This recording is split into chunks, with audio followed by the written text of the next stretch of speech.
Hey, what's up, guys? I just wanted to catch up. I haven't done a video in a while, and I think it's time to create a video for you guys.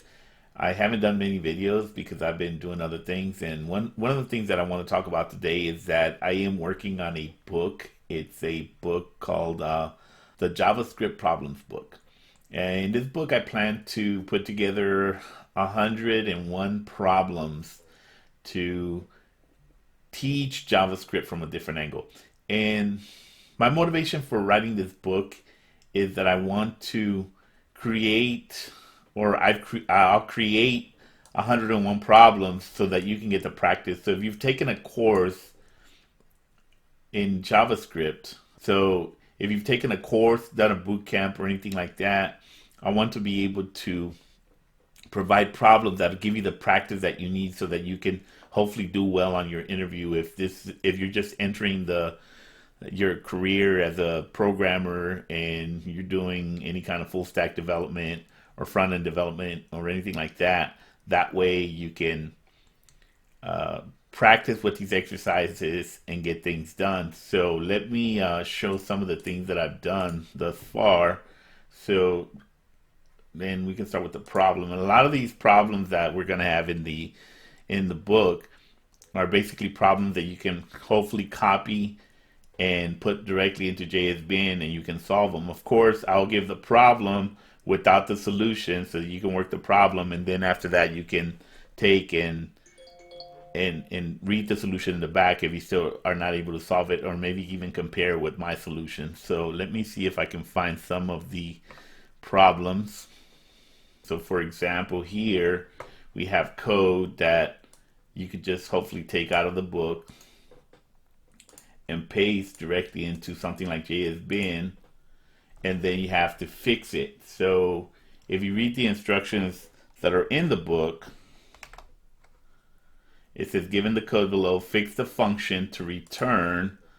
So if A is true, then it returns true, or if B and C are true. So let's go ahead and fix that. Let me save this.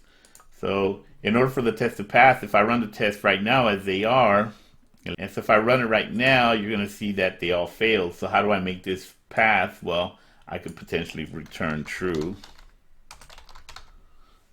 And then this would pass, right? But you notice that one of them failed because I expected to fail. So that's not a fix. So let's go ahead and try to fix it.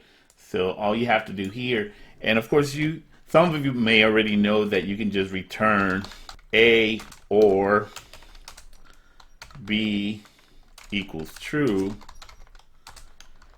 and C equals true. And for styling preferences, I would prefer that we use parentheses. So this would actually get it to pass. So we could say if A equals true, and we got to use the explicit equality operator, and so that should get my test to pass. And you notice that they passed, but in this case, I think I was testing if statements, so the code will require you to have an if statement. So you have to write something like this: if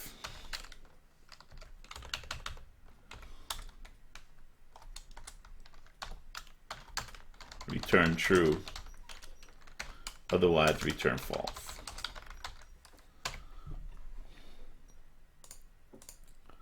So that's an example of what you can expect to find in the book. Of course, this is very easy. This is only in chapter 2, but you can expect to see more things like functions being tested and arrays. There's a lot of stuff on arrays, so you can expect to see stuff on arrays. You can expect to create some of your own filter functions, some of your own math functions, things of that nature. A lot of tests on just a lot of different things so that you can get the practice that you need. And part of the motivation is also that other sites like I wouldn't even name them because I don't want to get in trouble, but other sites that give you these types of problems actually don't give you these types of problems. They give you a lot of think tank problems that are maybe too difficult, but this is more testing the fundamental concepts in Java, like, for example, for loops, for of loops, for in loops, if statements, functions, callbacks, things of that nature, so that you can actually get practice in those things as opposed to just trying to solve puzzles. So anyway, let me know what you think. If you like this video and if you want to keep following on when I release the book and everything, go ahead and subscribe to my channel because I'll announce it there. I have also created another blog called Code Morsels, and I'll be posting material there from the book, and hopefully you will subscribe to my blog and follow it, and then that way you can keep up with what I'm doing. And when the book's released, I plan to do a Kickstarter, so maybe you can buy it in advance. If you buy it in advance, it'll be cheaper than if you buy it just outright when it releases. And I really would like to get it out in advance, and maybe some of you guys can volunteer and maybe review the book. That way when it releases, you can actually provide reviews. So anyway, thanks for watching. If you like the video, go ahead and subscribe. Go ahead and like it. If you disagree, put some comments below. Thanks for watching.